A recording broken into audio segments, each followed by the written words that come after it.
So I'm going to talk a little bit or introduce the program for the evening. We're about halfway through this program on collective bodies, where we're looking at alternative imagery to technical and legal systems to think about how to better organize and collect and mutate. This month, the theme is something called the Melon, which is an organ found in whales at the top of the head, which modifies sound and helps them with echolocation. And we're thinking about this as a metaphor for how we communicate across distance, and specifically about community maintenance. To do that, we're really excited to have been working with Muein from Rhizome. And what we're going to be talking about tonight as part of this larger conversation is we're going to talk about lurking. So it's maybe more accurate to define a lurker as a non-public participant who feels as engaged lurking in some places as they do contributing to others.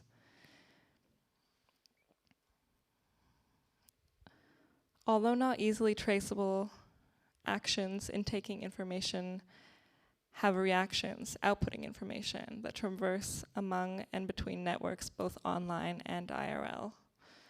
As motivations and needs change, lurkers shift between different forms of lurking. Varying from pure consumption to periphery learning, lurkers tend to follow a more than average amount of content from a diverse range of potential sources. When considering who might be the librarians, record keepers, and maintainers of the internet, maybe it could be lurkers. So we're going to start with a presentation from Muein, and then we've prepared a little quiz that we're all going to do. And then we're going to have a discussion and take some questions from both Twitch and the live audience here. I'm just going to read the bio for Rhizome, and then we can get going.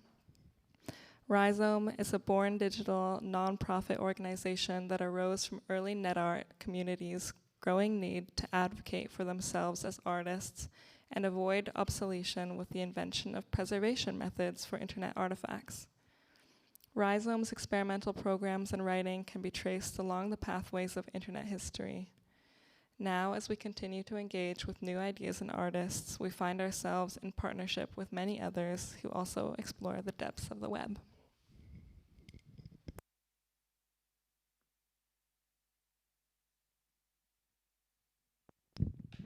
Okay, cool. Thank you for that introduction, and I'm very happy with Trust and being here and being able to work remotely from Berlin for the past few days, and they've been wonderful hosts. So again, if you're looking for a desk space or whatever, interested in this event, join the Discord. It is a lovely place full of lurkers and non-lurkers. But yeah, let's get into it. Lurking is this thing that everyone knows what it is. If you lurk IRL, if you lurk in person, oftentimes that might involve you looking at someone, watching someone walk by, hearing someone talk, listening to a conversation, but they can see you doing it. It's kind of like an exchange in a way, and there's a return, and they're able to look back at you and see you and interpret what you're doing as well and see that you're lurking. But if you're online, you're basically able to do this exact same action without that return or exchange. So the person might not necessarily know that you're listening or might not necessarily know that you're forming some sort of judgment or learning from them, but you are. And it's the default state of being online. When you sign up for something, you don't have to you don't have to post.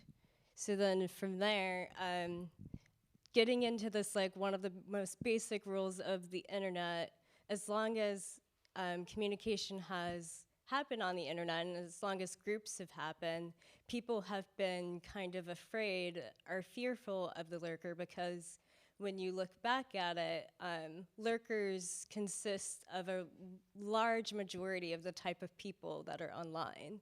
So I remember coming across like Wikipedia Those were some of the more interesting studies that led me to getting into diving deeper into lurkers. But basically, like, when you look at Wikipedia, the most active people who contribute, that 0.003% of users that contribute, end up writing 2/3 of the edits that happen on the website. So it's kind of one of those like big discrepancies where you wonder like, who are these people writing on the website? Plot twist, they researched it because they wanted to know as well, and it is predominantly a Western English-speaking white male authorship audience. So they of course have invested in like expanding the type of person who like contributes to the website. But then I guess I was really interested in like the people who don't contribute, if they're not contributing. Like obviously you've gone on Wikipedia to like look up something, but when you are looking up something, you're like trying to learn something, or you're probably going to talk about it to someone else. It's like, it's not like you just read the article and nothing happens with the information. So just wanted to like dive deeper into that sort of discrepancy between like lurking as this thing that seems concerning, or this thing that seems like you don't really know what's going on, into something that is definitely more complex. So I basically like spent the past few weeks along with the lovely maintainers and members of Trust diving deep into kind of like all the major studies that have come out related to lurking, and kind of this is a summarization and an expansion into the ideas that came up during those explorations. So the slide that you're seeing right now is reflecting kind of like what a lurker is and what they do. And sort of the most common definition is that a lurker is an individual who contributes little or no written content within a community, but they also spend the majority of their time intaking information from other members of the community. The majority of the members in online communities who mainly browse and search in online content created by posters, but not by themselves. So that's kind of like a broader definition of what a lurker is, but also starting to get into like why someone who doesn't post, or someone who doesn't create content or generate metrics, or isn't easily traceable, is concerning to people. There were so many papers about lurkers from so many different like types of people, types of researcher, different like communities, from marketers to educators to literally like everything. But basically, like, if you're a business and you're marketing, you're spending all this money, and people are lurking on your advertisement, you don't know if they actually buy anything, so that's concerning for a business. If you're an educator and you have this like forum of students who are supposed to talk and discuss and do like interactive web-based elements for their sole like gain of like knowledge in their education, and someone's not commenting, there's a concern that maybe they aren't learning. And this sort of like thread of logic extends into kind of all forms of community, where if you don't know what lurkers are doing, there's a risk that they aren't doing the thing that you intend for them to do. So this is just a quote that organizations tend to rely heavily on the number of likes, shares, comments as a proxy to measure engagement. But this really translates to like all sort of things in our lives now, where like, say you're a person who makes music and you're trying to like get signed to a record label, they might ask how many followers you have on Instagram now, which is just like crazy, because obviously the web of influence extends past just followers. And this is just like, yeah, sorry. Lurking is a particular form of presence that gives increasing importance once governments start to like concern themselves with power over populations and their bodies. So then past sort of a marketer or someone who might like care about the metric of a lurker from if they're learning or not. It's more like if a government is trying to keep track of their citizens, a lurker is also a citizen that cannot be followed easily. And it sort of follows a line of thought where if you're a person online and you're able to do things anonymously, it's likely that if you're a marginalized person affected by systems of power, you tend to utilize features like this in order to maintain a level of like safety and separation from certain aspects or fears that you might have. This next slide gets into the effects of lurking on knowledge production. There were predominantly negative associations with lurking and how it affects different communities. So this is just getting into a few of those. The theory was that lurking undermines the potential of the internet to inhibit the facilitation of a more equitable production of knowledge. Basically saying that if people lurk, if the majority of people lurk, that means that the majority of the ideas that people have aren't necessarily being represented by what you're able to read online. So there is a fear that the people who are the loudest are potentially silencing other people who don't necessarily get their ideas across on the internet because they're lurking. So then if there are too many lurkers in a knowledge-based community specifically, that knowledge may not be representational of the average web of users. And this relates back to an effect called the Matthew effect, specifically how the Matthew effect related to children and reading.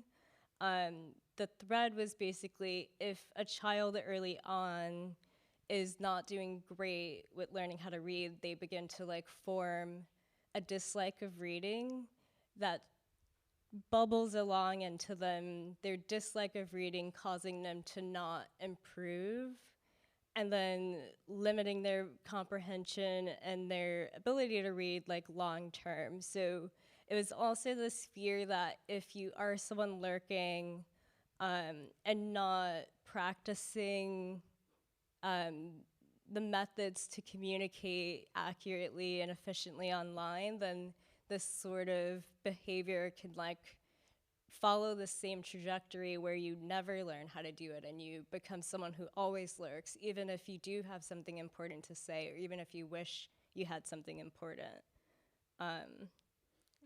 Continuing on to the next slide, there are many effects potentially to the health of a community. Sustainability of an online community requires fresh content. So a lurker who isn't creating content is perceived to be someone who isn't assisting or helping to sustain a community. So this gets back into sometimes people refer to lurkers as a leecher or a freeloader. The average individual in a community will usually focus on the exchanges between members, but they might not give consideration to the amount of people talking. So another effect on community health is maybe there are 5 people talking and a lot of people lurking, but whatever these 5 people say affect the perception of the entire group. And then on this next slide, continuing on, to become a part of a collective shared reality, oftentimes information enters into a collective common ground. This is basically getting into when people are exchanging information culturally, they need to sort of figure out a way to make sure they're speaking the same language. And if that person is lurking, they might potentially be attempting to learn the language, but also they might not be. There are a lot of strategies that people have come up with to sort of force lurkers to come out of their shells. There are nice ones where if you're a person who runs a community, you might create a tutorial to introduce new members to the community, some form of onboarding. You might have specific members of the community ready to react or respond to new members when they ask a question, because that's another important aspect to sort of driving a lurker out from their hiding places. There are structural or platform-wide changes that sort of affect lurkers and inhibit their ability to lurk, and those have sort of expanded over the last few years. We see things like a close friend story, so you can't lurk because you don't have access. Automatically like linking your contacts to a service or platform, so you can't really speak freely if your parents or your boss might be watching your social media feeds. Pay-to-read Substacks and paywalled articles, and then requiring a bank account to link to a social media account are a few examples. So basically, lurking initially as being seen as a negative thing, and people designing systems in order to sort of inhibit lurking has been challenged by researchers, because basically lurking was getting redefined as not just lurking, but other actions, including silence.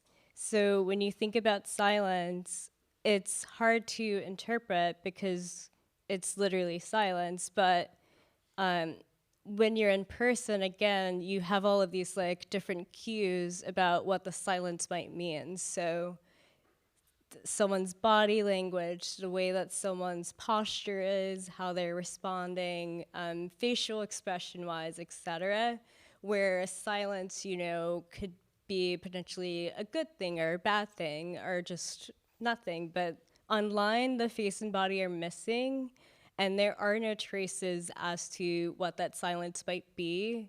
And because of that, the default, unfortunately, is to interpret the silence as a negative reaction or indifference.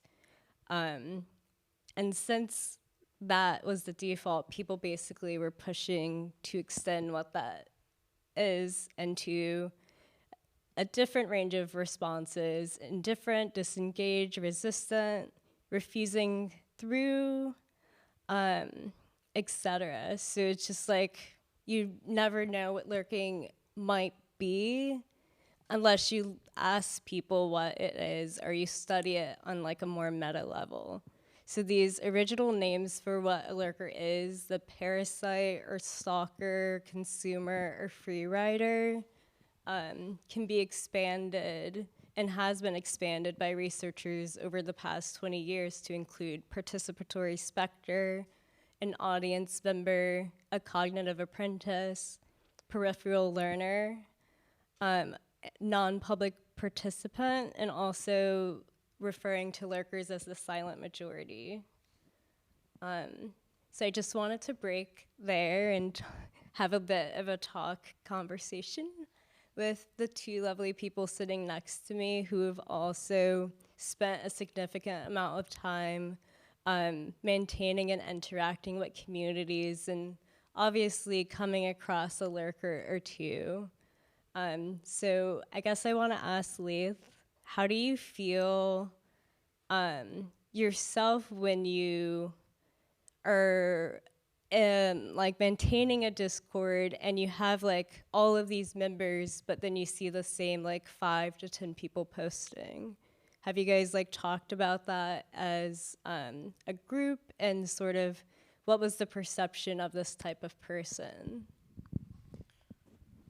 I feel like there's no like direct incentive to force people to participate. Like when you maintain a space, like at first you sort of like do it for yourself. It's like a space that you sort of like intend to actually use.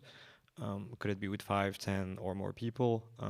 Then the question becomes, is the space welcoming enough? If you sort of draw the parallel between an online space and that IRL space, you know, if you sort of like bring someone to a party, I'm guessing that behave very differently if you sort of like take the time to introduce them to people and like show them around versus just like dump them there.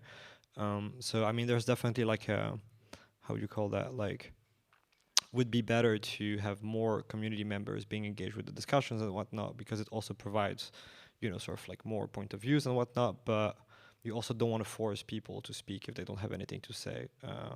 You know, it's like, I think that's something that we also discussed earlier together, but like, you know, some spaces are also like more designed for like extrovert than introvert. And you're also speaking about how online spaces are like disembodied, you know, so you can sort of approach them differently than the way you approach like an IRL space.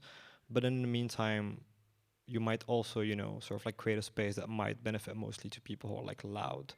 But then in the meantime, it's like posting is kind of like a sport or like a practice. I feel you just feel like more and more comfortable with posting the more you do it, to the point where you can kind of get manic about it also and just like want to post all the time.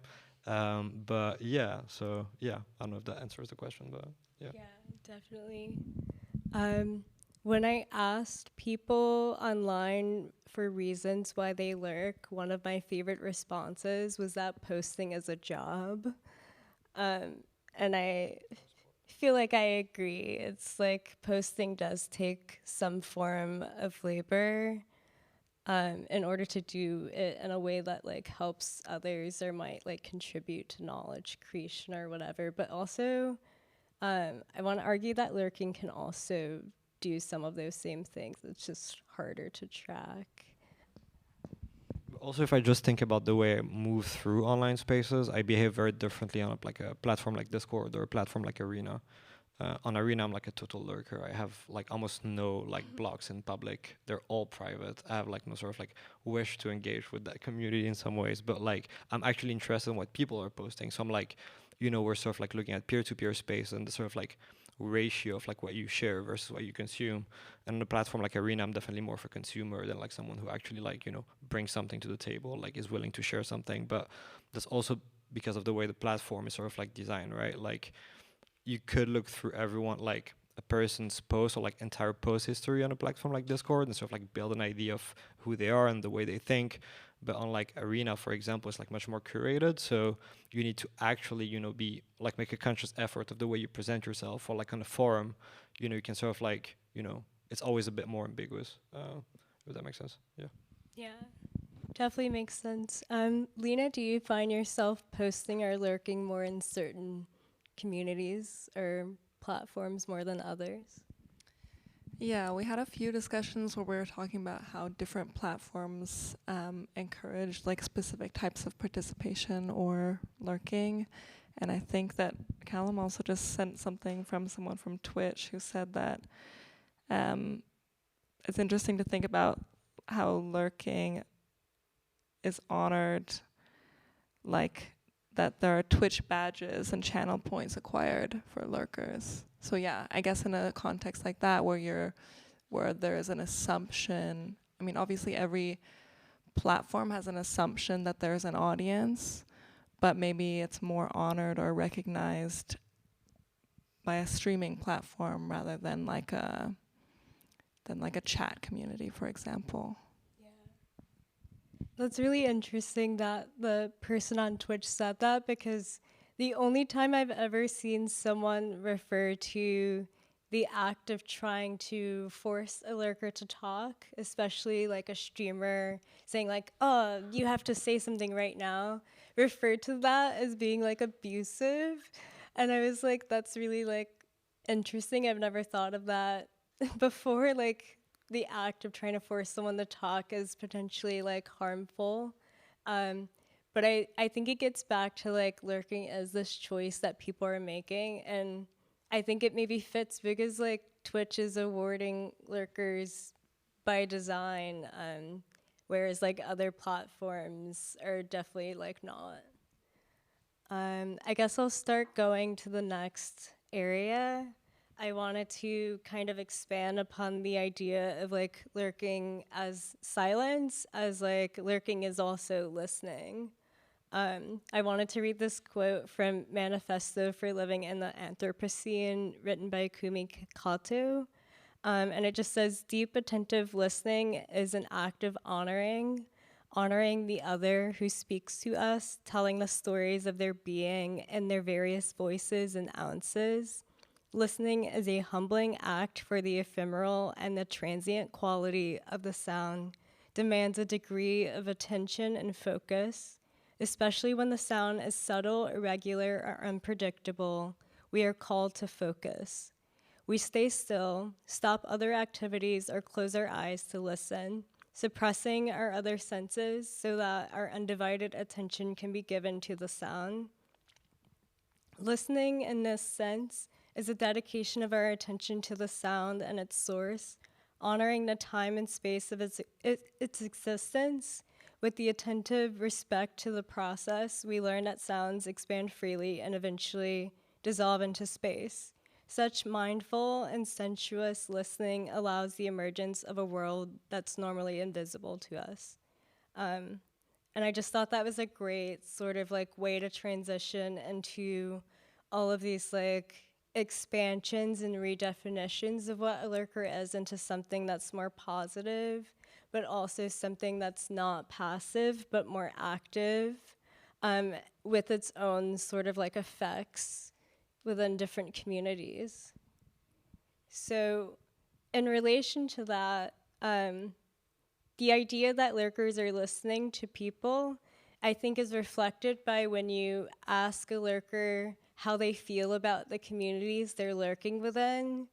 They generally are really connected to those communities. They feel really close affiliation with them. They feel like they're a community member of that community, despite not posting or having any public reflection of that.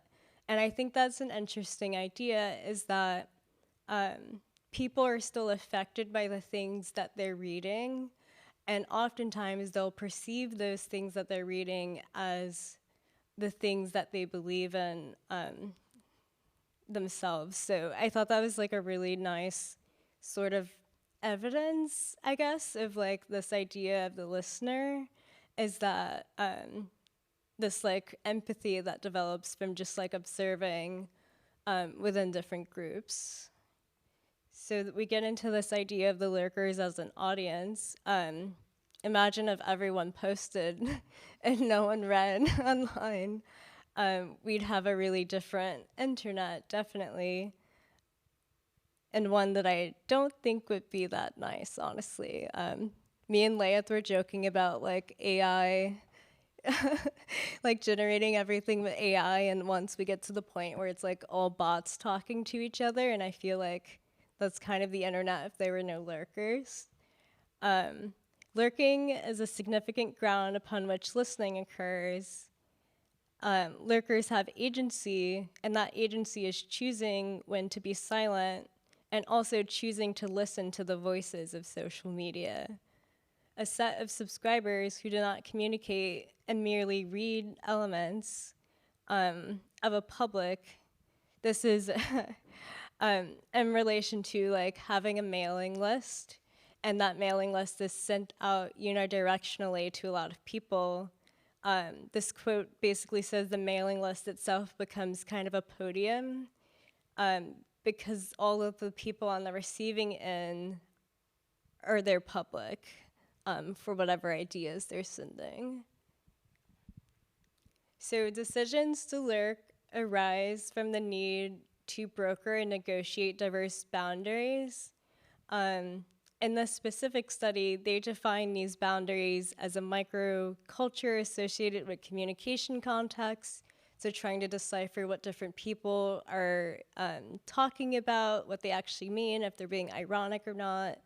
The theory-practice boundaries, so trying to figure out what an idea actually is once you read like 10 papers. Are they all in agreement with each other or not?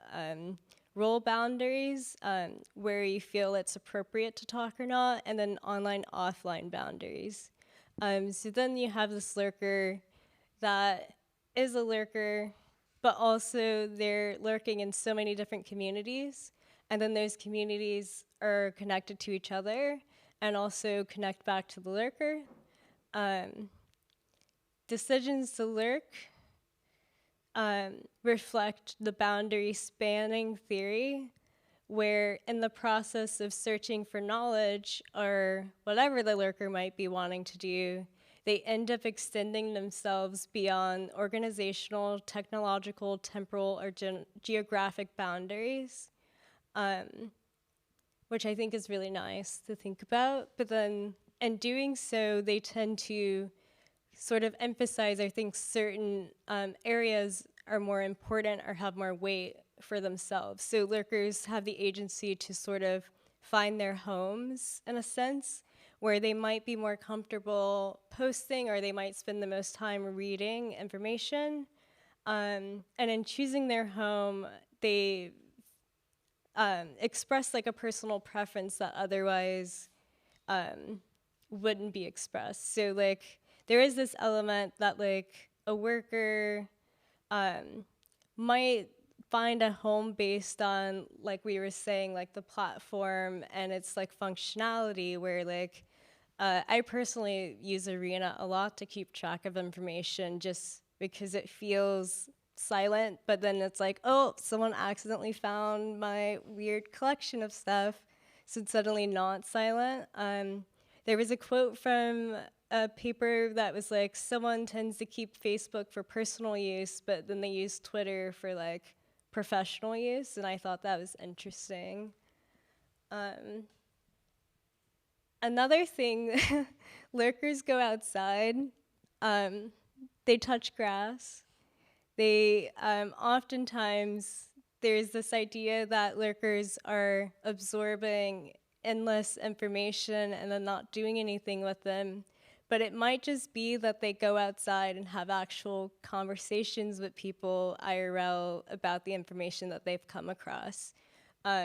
So just like imagining with myself, like if I wanted to talk to my mom about something that I read online, I wouldn't necessarily forward her an article, like invite her to a Discord group, because she would be like, what? But I'm likely to tell her about something I learned in a Discord group directly. And then she ends up like translating that knowledge into other forms through her like other IRL connections. So a lot of times people might lack confidence to comment online, but they do have a lot of familiar like IRL networks. And I think it's really interesting that like with lurking, being online is kind of the default way to like interact with the concept of lurking. But like most conversations, IRL get kind of like closer to things like policy making, for example. Like that's when you're able to see like directly when things are happening. Did you want to respond about? No, I have nothing to add. I wish I did. Yeah, that's okay. I saw you like reacting too. Something else, but Lurkers have actions, but there might be tiny actions such as like liking or upvoting things.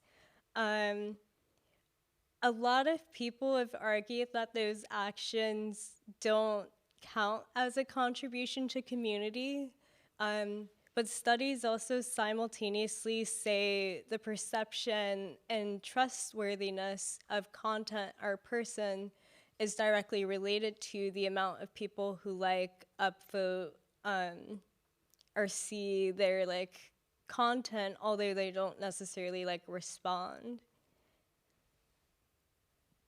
And then lurkers are also posters, I think is kind of one of the most important aspects of this is we had a little diagram of like lurkers going to all these different communities and the idea that lurkers like pick a home, but lurkers, and taking so much information, they oftentimes are very active elsewhere on the internet. You just don't know it, because you can't like directly trace, like maybe they are using different accounts or different like IP addresses or whatever, but like one of my favorite studies referencing this was about 84% of the contributors that lurk in one community also post in at least one other community. So it's like a large overlap between the people who are lurking and posting.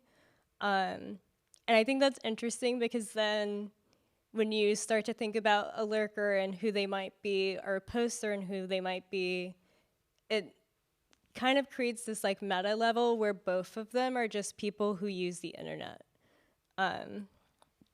So yeah. Another thing that I thought is really interesting is this idea of the poster as a visible connector leader, assuming they're a really good poster. So some of the most valued posters within a community typically try very hard to meet the needs of their followers, whether that's supplying a useful stream of relevant knowledge to them or a bunch of funny content or whatever. A good poster might be trying to sustain their follower base, and occasionally they are a gatekeeper. They undertake filtering of seemingly like endless information, screening and sifting through this content to identify things that are particular interest, quality, and relevance to the goals, values, and needs of not only themselves, but also the people that like follow them. And then in contrast to this, there's the invisible follower feeder, or lurker. They are in a direct relationship with this more visible connector leader because they feed them information. So as the connector kind of has access to all these different like viewpoints and information points, they're typically getting them from lurkers DMing them or talking to them in person or emailing them or things that are just not as public.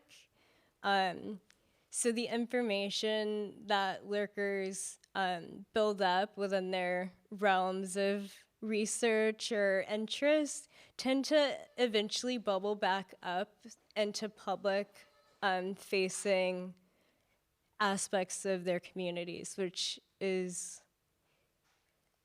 I think, really important as a point. Follower feeders also they tend to be the people who notice the little details. So they might be the people who email when like a broken link happens, et cetera, to like let these more connector leaders know what's happening. So then there's kind of like the balance of lurking versus posting, where like too much lurking affects sort of that average web of representation, but too little lurking means that everyone is really excited and just manically posting to the point where the posts that they're posting aren't necessarily useful, devaluing engagement and flattening differences in time and energy required to process these dissimilar posts. So if there isn't enough lurking, it could also negatively affect a community, because then the group isn't as interesting to interact with them. We were talking about like Arena as this like area that feels really curated, but if it wasn't as curated, I definitely wouldn't use it. So yeah, I wanted to talk a bit about like tools of a lurker. And this is kind of open to everyone. These were a few guesses of tools that lurkers use. And these are somewhat reflective of things that I felt kind of improve the ability to lurk, or things I felt frustrated about personally. But I think privacy settings, being able to be anonymous, but also not silenced, and then things like subtitles, a lot of like accessibility features tend to also just be nice things for lurkers to have. And then search and indexing tools, I think, are really nice. And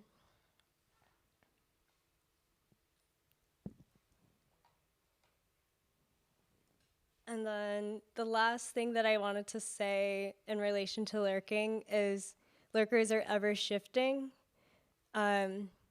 As their motivations and needs change, they take on different types of lurking, and they might not be associated with a particular type of lurking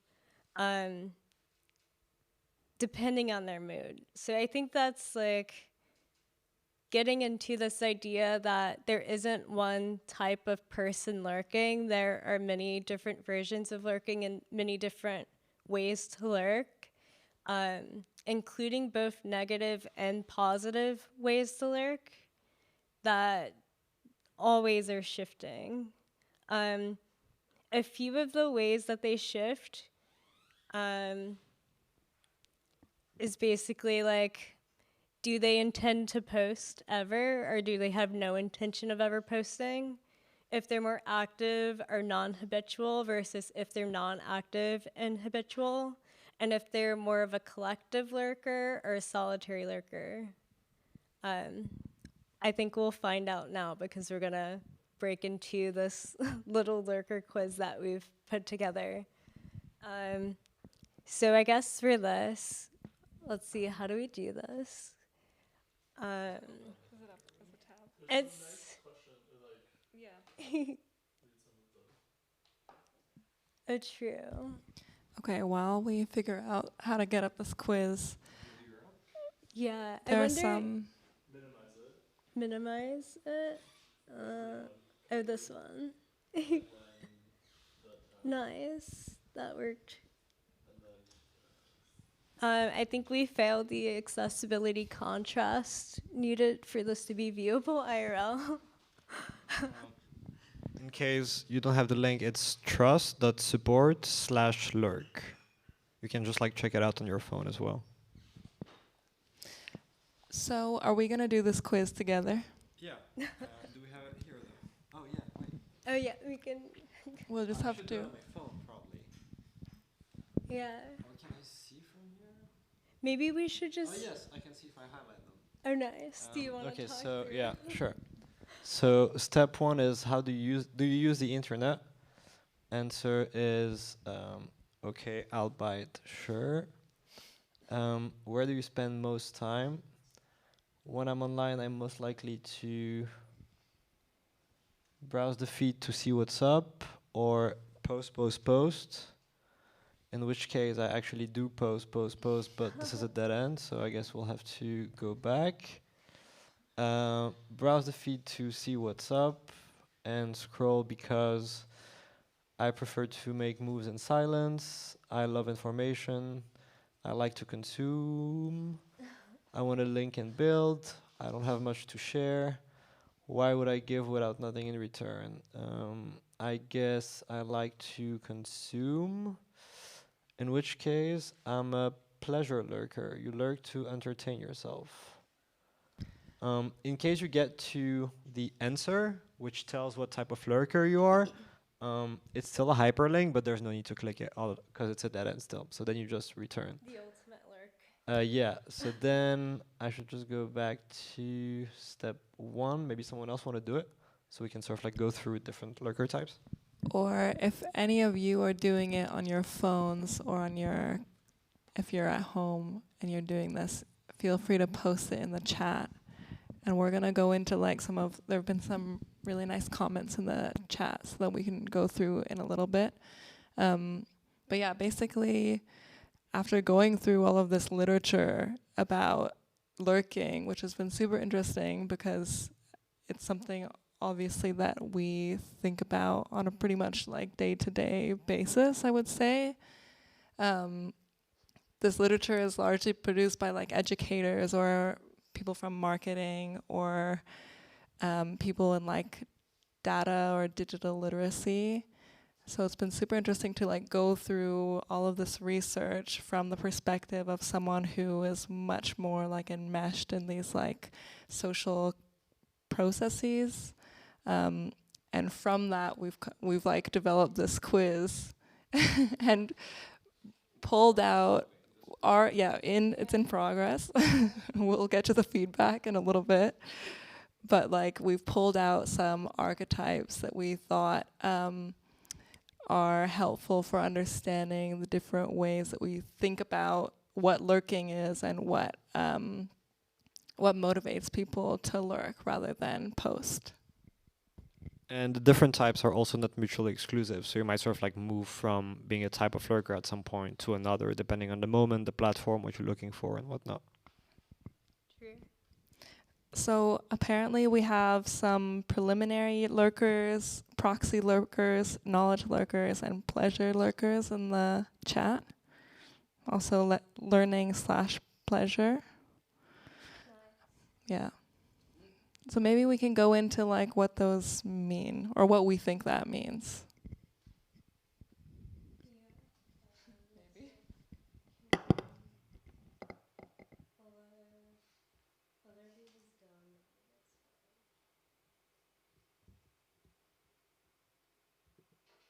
We have a poster. Get them out of here. Get out. Nice. We're looking forward to what kind of poster are you lecture, actually? Well, maybe, yeah, true. I mean, you outed yourself as a poster on slide 1. True. We can start to go into detail about what each of these are now that people have started to figure out which lurker type they gravitate towards. For the privacy, security, safety lurker, they typically are trying to protect themselves. May that be from governments, bosses, or parents, other people, longevity, etc. The quote from this was, thus long after one has grown, learned from previous mistakes, changed, or died, the ghost of one's life, which once existed on social media, are left hanging on the walls of that space, waiting to be summoned by anyone with an interest. These people basically get really anxious about the idea of permanence and that anything they say online typically could get recontextualized in 10, 20, 30 years, and then they might be the poster child of this idea that's now seen as like horrible. It's often also like a lot of people might want to post, but just thinking about the risk of that happening in the future would inhibit them from doing it. This might be a person who just doesn't want their beliefs or ideas that they believe in to be directly related to their identity online, because if you don't correlate those two, you get to be kind of like this fluid little whatever online. And then also it relates to this aspect, the spiral of silence, where if your views aren't in the majority, oftentimes you don't feel like you're able to speak up, just because you know you could potentially like get harassed. Do you want to read this? Okay, so this is the knowledge creation lurker. We'll check after like the percentages maybe of all the trust rhizome overlapping audience. So this lurker might be gathering empirical data, analyzing it, and deciphering meaning to support a hypothesis. More often, this type of lurker simply wants to understand what's real or not to transfer gained knowledge elsewhere. It often takes intentional observation to understand more subtle social behavior online, such as irony. So these types of lurkers have built-in fact-checking mechanisms. It feels like I'm reading a horoscope.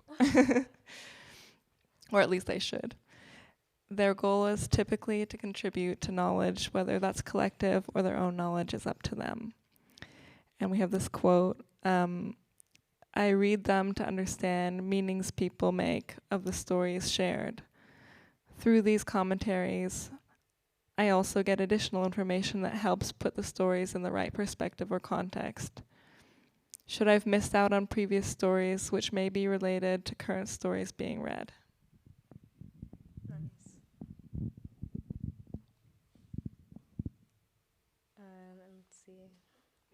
We have some pleasure lurkers in the chat. Do you want to read? Sure. So, pleasure lurker. Lurking to entertain yourself. A pleasure lurker can create enjoyable experiences for themselves through observation instead of socializing. But at their extreme, this type of lurker has potential for endless consumption or overindulgence. Pleasure lurker can be extremely active with their decision-making online, with high awareness of what different types of content creators of genre might have to offer to get rid of their boredom. And the quote is, oh yeah, that's Keynote on the phone. Damn, I thought this was just like a PDF file. Can we rotate the screen? Yes. Thank you. God, this is literally interactive. As conscious lurkers, they react to posts in ways that are not noticeable to other social media users or participants, but in ways that are obvious to those who are physically present with them. They laugh about funny posts, comment on them, let those physically present with them also watch them, read them out to them, or possibly forward the same to others privately. Nice. I was not ready for the phone keynote. Yeah. And then the next one is social preliminary lurking. Lurking with the intent to participate directly. The quote for this is a waiting room before communication for the internet's shyest contributors. Social preliminary lurking is one of the most studied forms of lurking, particularly because it involves users who are likely to post soon or have a strong desire to. So it's really studied because people are usually like, how can we push them over to the other side? Or de-lurk them. This lurker typically wants to understand the social norms within a specific community or on a specific platform before they write or comment themselves. They recognize and become familiar with key members of the community and learn to mimic communicative patterns, such as all lowercase typing. In a community of practice, experts practice via public creation at the middle of the community while novices watch from the sidelines.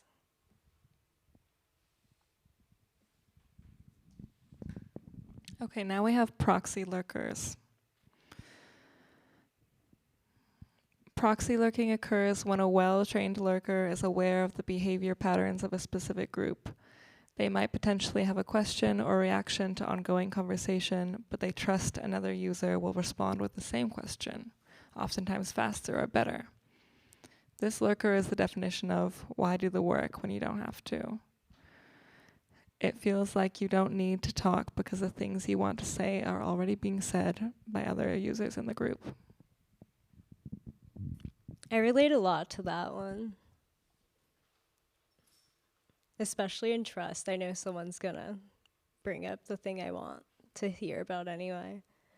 Another one is parasocial or companionship lurking. It is lurking in order to feel a distant connection. A parasocial lurker typically wants to feel connected to people in a way that doesn't reflect their physical or IRL connection.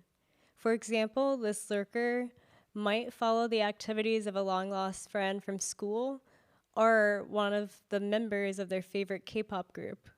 The important aspect is that a parasocial lurker might feel a connection to the lurked upon groups or person and likely feel satisfied with just that and never having contact IRL. one potential effect of reading through profiles is that the lurker can safely make their own assumptions about the other person's life without it becoming a time-consuming or overly complicated exchange. And the quote for this is, "The feeling of knowing what people are feeling, thinking, and doing without having to ask or being forced to share the same information in return intrigues you." And then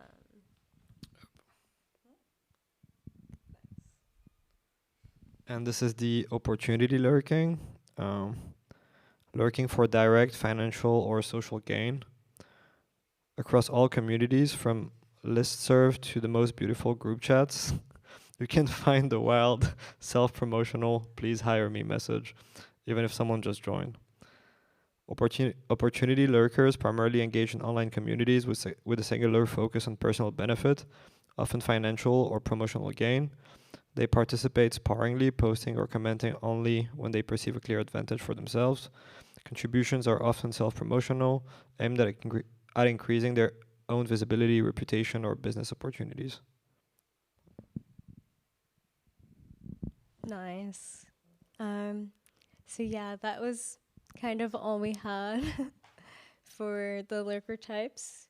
Now that we've gone into more detail about these lurker types, I'm sure that everyone sort of sees themselves in multiple different types. I definitely gravitate towards the proxy lurker or the knowledge creation lurker, and I think it's hard to be a person on the internet now and never like try to have fun on it.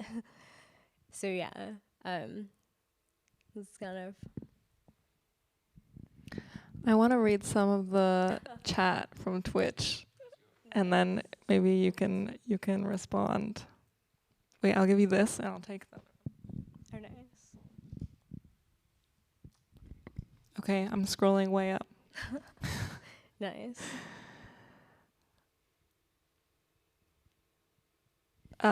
Someone says ambient partaking, or the choice not wanting to make choices, but ambient partaking. And then this is the message from the collective mind of the chat. Lurkers are online empaths. Do you agree with that? I just think it's funny.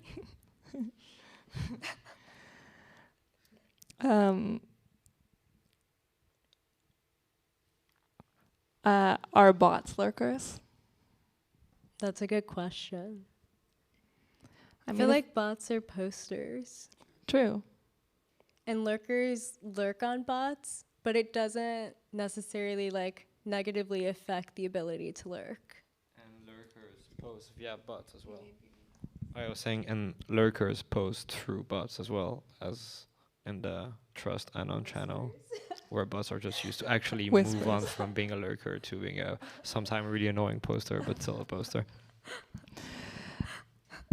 Someone is saying lurker bees, lurkers as the bees of online communities, pollination. Yeah, like how we were saying in that diagram, that like the lurkers connect all of these different communities.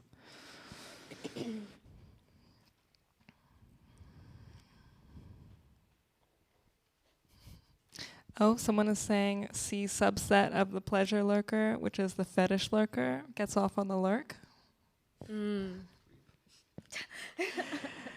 And someone says lurkers are forged by cringe. I want to post later in the chat this amazing post. Was it in a no, it was like in some sort of forum where someone is saying that they're becoming that they're going to become a poster. Yeah. That they're a lurker but are going to become a poster, and they post this really long paragraph about it, and the first person that responds is like, why did you write so much text? It's so embarrassing. Yeah. Quickest way to make a first-time poster never post again. Very entertaining.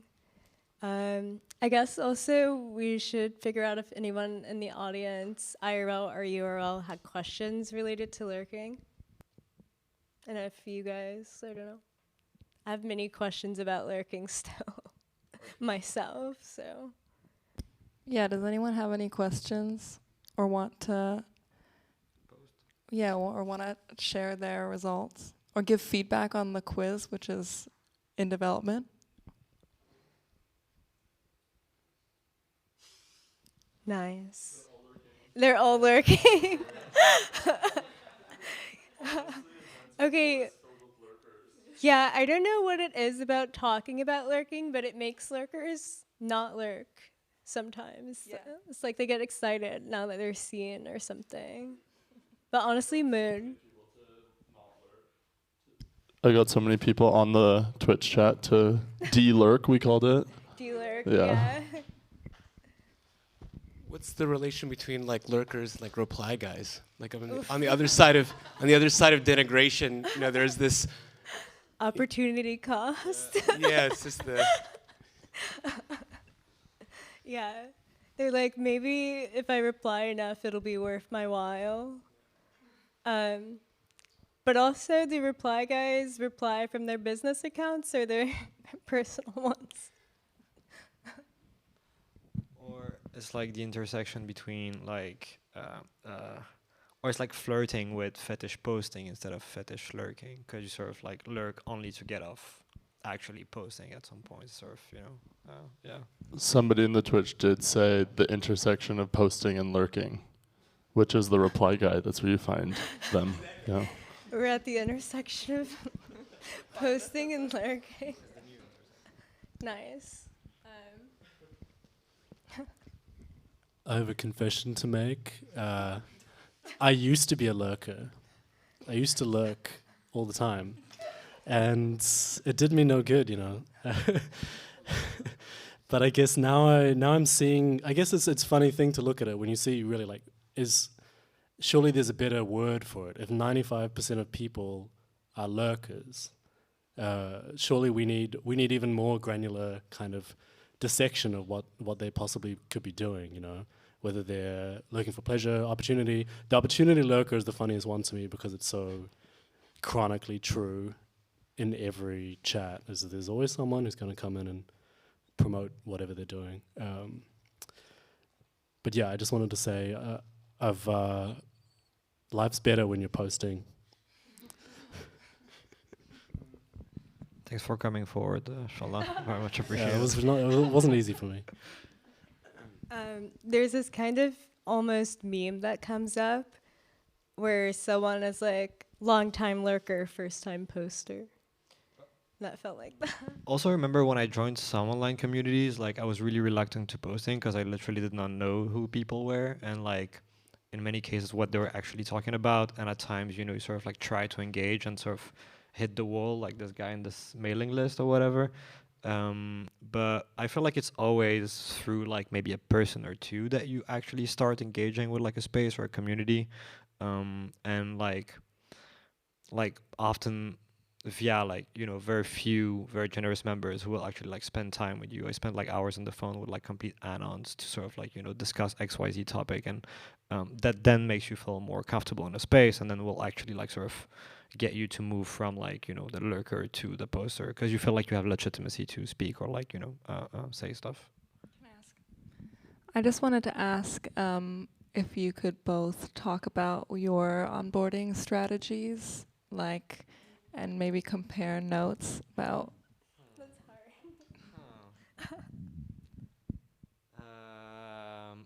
No. No. Proprietary. No. Proprietary. Yeah, it's actually, it's confidential. I must.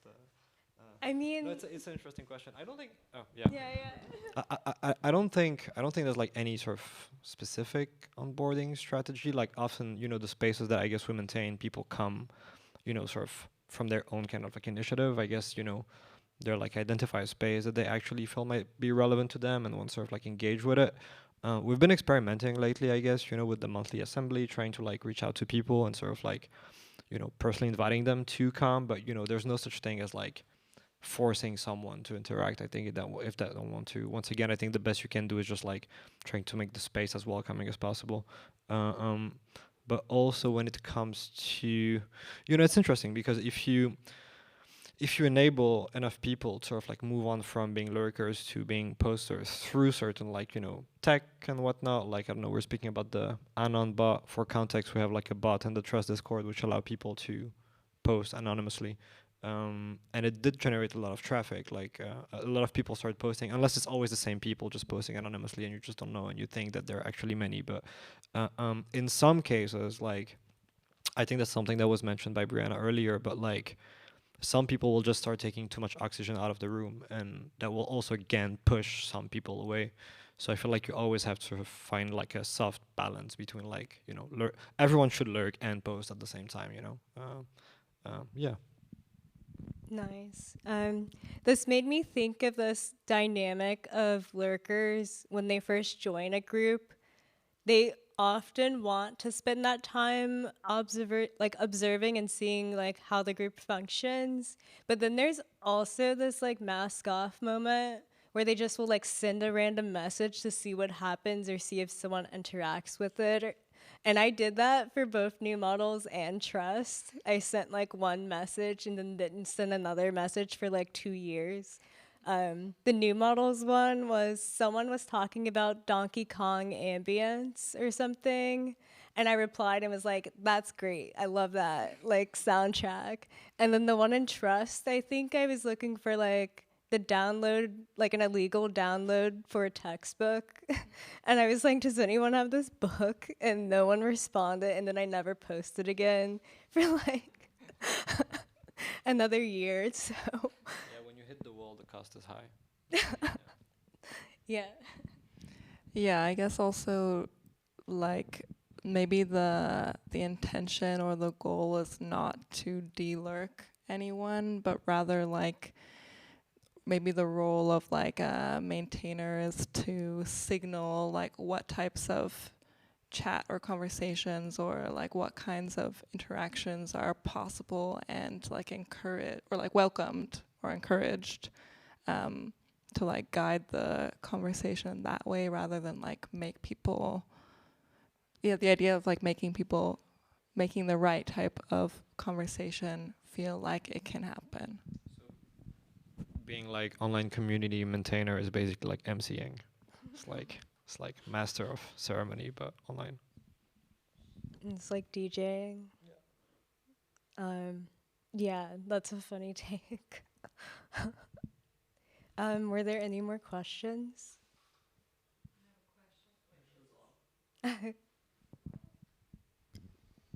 So my question, we talked about reply guys and sort of like the intersection between lurking and posting, but what about reacting? How do we qualify, or how do we like put this into context of lurking? I think it's interesting because reacting like on Instagram is one thing, but then in a Discord, when we have so many different reacts, and somehow I feel like the maintainers and the more active posters tend to like dictate or like set the ground for like what span of reacts can we do here. So I guess my question is like, how do we deal with that? Yeah, that's interesting. Specifically on Discord, there's like almost a secret language of the emojis you're able to react to in a group. Oftentimes when people join them and they don't know which ones to use, they'll use like the default iPhone ones until they like learn that people use the weird monkey one to mean they're happy or something.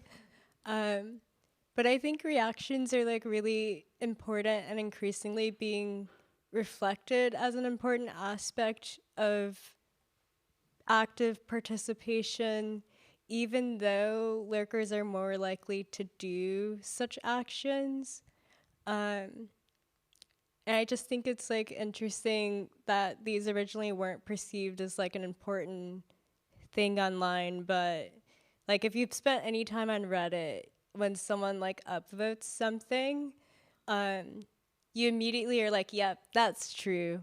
Like that's the one. That's like the response that I was looking for. But then there are all these other interesting dynamics where, for example, if two people commented on Reddit at the same time and one of them got the first upvote, then usually it like funnels into that one getting a lot more upvotes than the other one, even if the other one is like a better, more accurate like post. So I think reacting is important, but also it has the ability to like become this thing where people just like do it because they saw someone else do it. It's like almost too quick.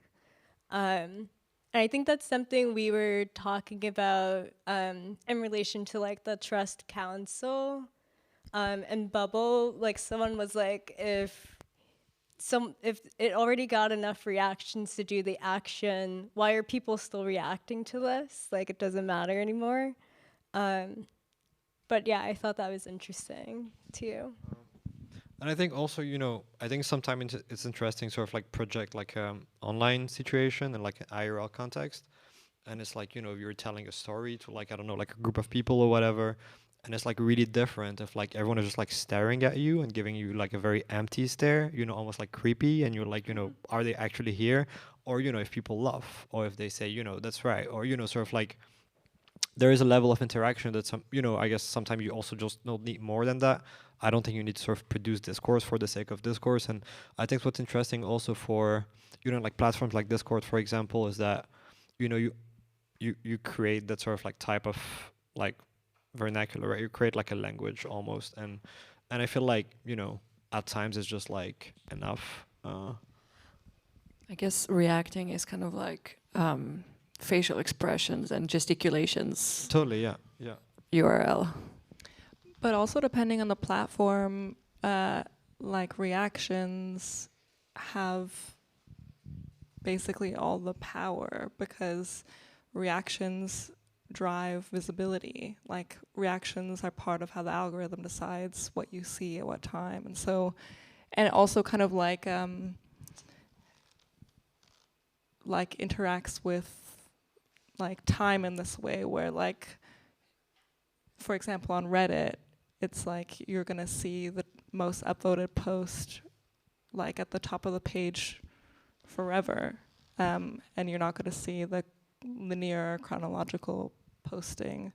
So if we are saying that like the upvoting is like maybe a threshold of like lurker behavior or something like that, like then you also can see like how powerful it is. Yeah, I was also going to say too, it's like, just piggybacking off that, like the React is also the language of another species of lurker, which I would call like the deep creep or like phatic lurker, which is that it's like someone liking a post from like 8 years ago on your feed. You're just like, the only thing they're doing, they only interact to reveal themselves as lurkers. That's the only content of their reaction, So. Yeah, that came up with the pleasure lurking, and being like a good pleasure lurker is when and where it's safe to like comment on like a funny video because no one you know in real life or know on social media would ever like see it. I do that all the time where I'll like something from like 10 years ago and I'm like, it's like I'm like tickling it to see if it does something back, but I'm like, I know it's not gonna do anything. Yeah, did you wanna? No, I lost my idea. Yeah, I guess talking about online conversations also, there's like they're not like bounded by time in the same way that a conversation in person IRL is. So that's like, I think this idea of the audience also is kind of like infinite online because you never know when things are going to be like maybe later tickled, upvoted. It's going to become visible again. People are going to rediscover it. People are going to do a deep lurk. And yeah, I mean, I guess this was also the concern maybe of the privacy lurker. Yeah, definitely. Relating to privacy lurking and this feeling of kind of like being watched always online, I've been thinking a lot about how Twitter made it to where you can see everyone who like saw a post. They like added an indicator because they also like, I think it was something like they recognized there were so many lurkers and they wanted to emphasize that there are people still using the platform. But since they did that, I've like never tweeted again basically. I've done like 2 tweets. I like hate it. Nice. I think we have another. Yeah, there was a hand in the back also. I see a hand, but please go ahead. Yeah. I was gonna add something about reacts that I think reacts are really interesting. Like I remember a meme someone posted like when Instagram added the story reacts, and it was like, oh, all my, or the heart maybe, like they were like, oh, all my reply guys stopped replying because they just started doing the hearts or the reacts. Yeah. And I think that's interesting. Like it can either, I imagine these reacts were intended to promote more engagement, but like it can really, you can fall in either direction. Like if you're kind of straddling, it'll either make you not like engage in a different way, like through reacting, or as opposed to replying or engaging in a more verbal mode. But anyways. Yeah, I guess it's just Meta reintroducing the poke from Facebook at the end. It's kind of the same function, right? It's like instead of sending a message to someone, you just poke them.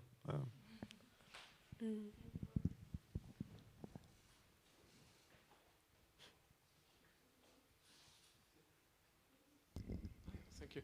Yeah, another question. So you talked about the people who want to enrich themselves or their own career by lurking, and then I guess intervening at the right place and the right time for their own gain.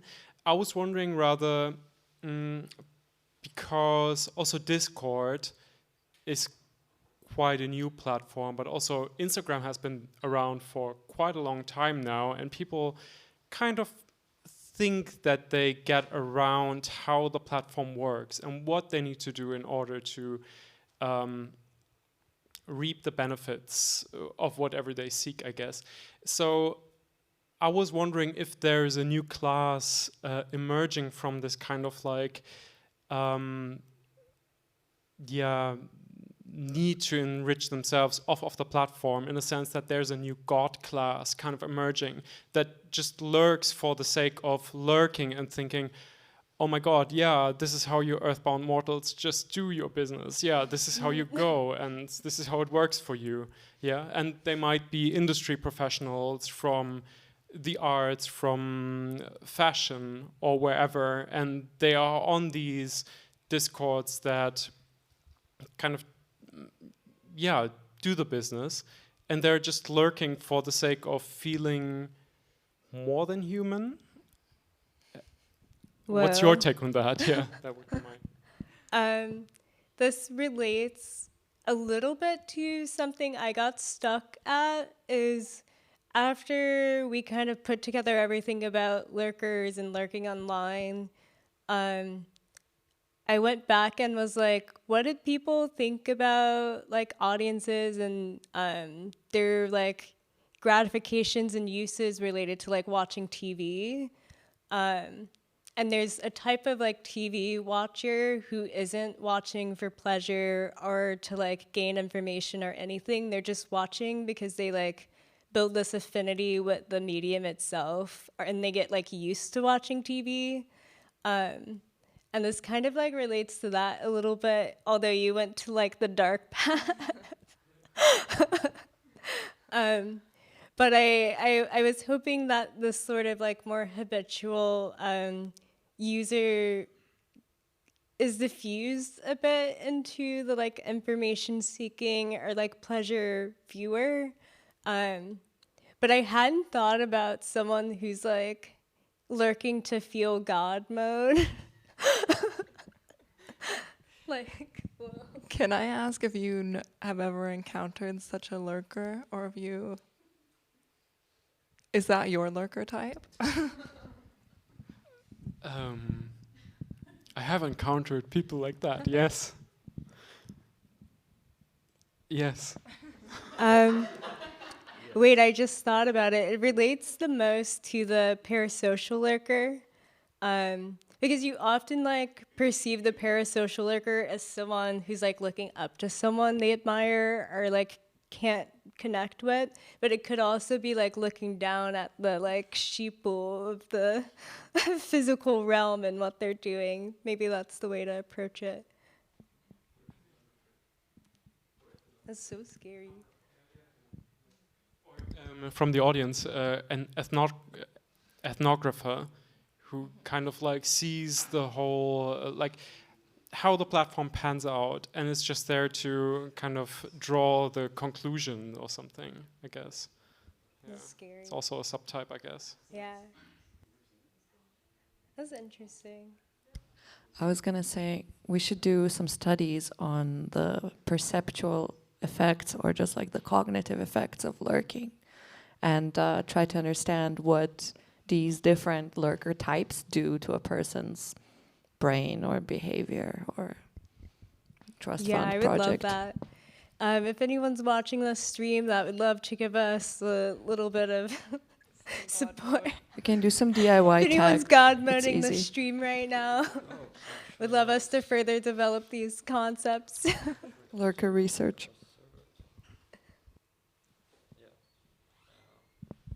Yeah, also in relation to Giovanna's great idea, we're planning on opening cross-community portal between Rhizomes and Trust Server to be able to sort of keep this discussion going and turning it into some kind of research unit. So this will probably come tomorrow. Yeah, just wanted to announce that as well. I have another question. There might be more questions in the audience, but I just wanted to make sure we don't skip this, which was, I was wondering if you could talk to the like longer term implications or effects of like the development of technology. Okay. This is something that I think a lot about. I mean, I think we all do, because we like live these effects of the development of technology. But Rhizome was having this event a few weeks ago that was about like AI and its relationship to like arts creation and curation. And I was just thinking the whole time, like, none of the data sets for AI include like whatever lurkers are doing. It's like they're expanding upon or like extending this like already like subset of the total data that's really like small, if you really think about it, into like the same thing but just more expensive and bigger and faster. So I've just been thinking about like lurking kind of like that, where like if lurkers are doing this like meta level thing that's really important to the health and sustainability of a community, but it's not like easily traceable, are the technologies that we think we're going to rely on in the future, but have built themselves on only the public traceable like data, are they able to like actually ever do what they say they can do? It's like we'll always need the lurker version of AI like around to help it like along. I don't know. I have nothing to add. Yeah, this is a hard question.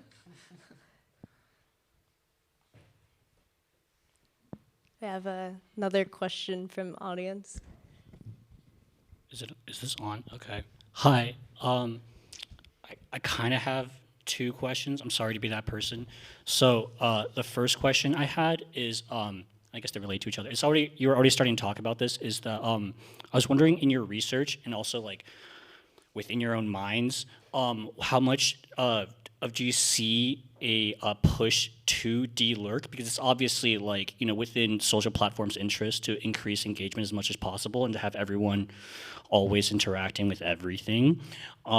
Second part of the question is, where do you see this kind of information that you're making right now, like this sort of collated, I guess we'd call it like the astrology chart of lurking and like this profiling of lurkers, like where do you see that fitting into the future of engagement optimization and stuff like that?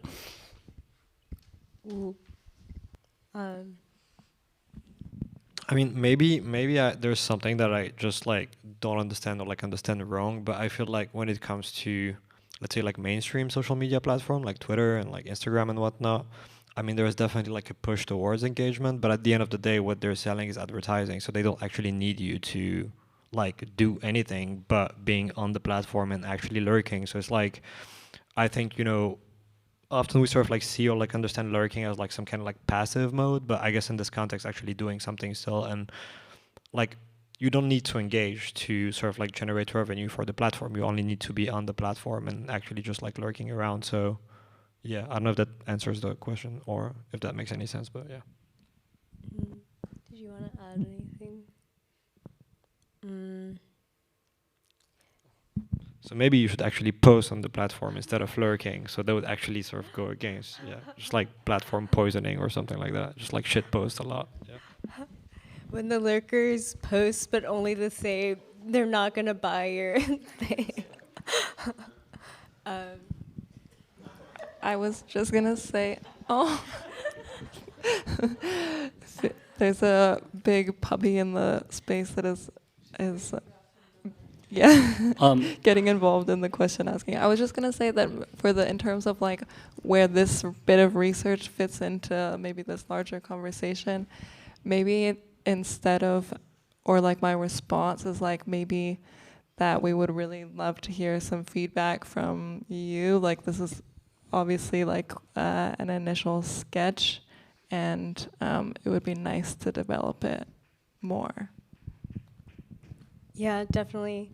I feel like we're like sitting around online and everyone is like, I'm tired of Instagram or Discord or Facebook or whatever, but they don't know where to go.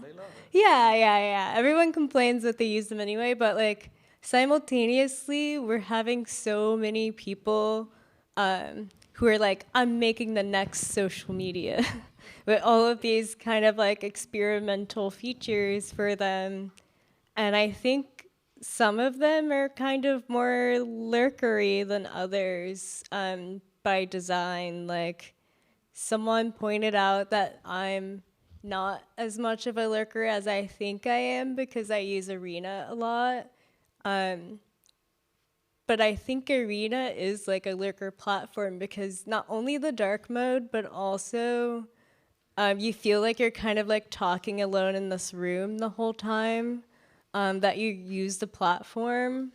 So it does kind of like fulfill my like anxiety about maybe having my own blog where I put the same content. And I wonder if there are like people developing features that help out like lurkers, and there are definitely archivists who are working on different like methods that like also just happen to like help people lurk. Like, for example, I was doing this sort of activity with my friends where we tried to like collaboratively browse the internet the fastest. I don't know how to explain. We were like all in the room on our laptop, and we started from the same like word, and from that word we tried to like get ourselves to the weirdest like possible place on the internet.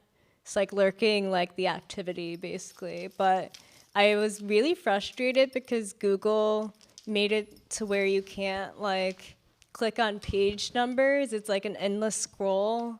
So I couldn't like go to page like 70 and end up on like a really weird part of the internet. Is like I was like limited.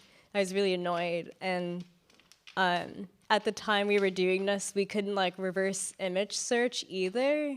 So like another lurker strategy for like digging is I'll like take an image and I'll throw it in this like search function where it's like it'll find visually similar ones, and then I click on like the weirdest one, and then I'm like suddenly in this like website from like the 70s or something about like I don't know, like building tents or something. I don't know, but yeah. But it's very easy to make it hard to find information, and oftentimes that's by accident. But I feel like that kind of relates to this like idea of like, I don't know, dealer, like forcing people to delurk. You can get rid of the function to lurk. Oh yeah. Sorry, I don't mean to like keep on questioning, but kind of in just like edged sideways from the question and the response that Lath gave about like how platforms just prefer that at least you're on there or whatever. Like there was this thing mentioned about how Twitter recently started tracking people for just viewing something, and I mean there's like state power abuses of this function now. So I'm just now my question is maybe not just for you guys, but in general is like where's the future of lurker protections? That's it.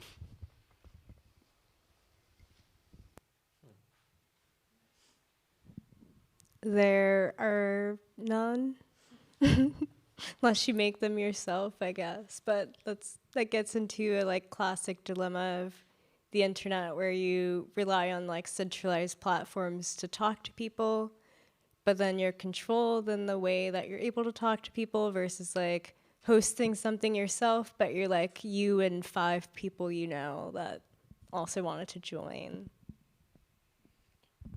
I don't know if there's any relation, but I'm just thinking that like 2 or 3 days ago, and I guess most people had that as well, or at least for those who are on Instagram, I sort of just opened the app and I sort of like had this pop-up thing saying that like I had to or start paying Instagram or just accept that like that use my data and everything. And it's funny because I've used Instagram on my browser since then.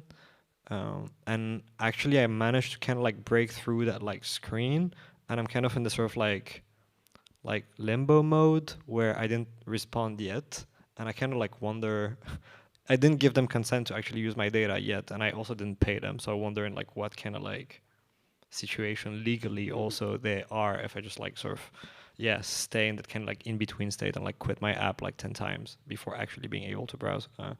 I don't know if that's connected at all, but yeah, just wanted to mention that. Damn. Not my data. I guess, are there any more questions, either from Twitch or IRL? This is a lot of lurking related things to think about. I think I might retreat back into lurking after this. But yeah, I guess that was all the questions we have, and yeah. Thank you everyone for coming. See you next time.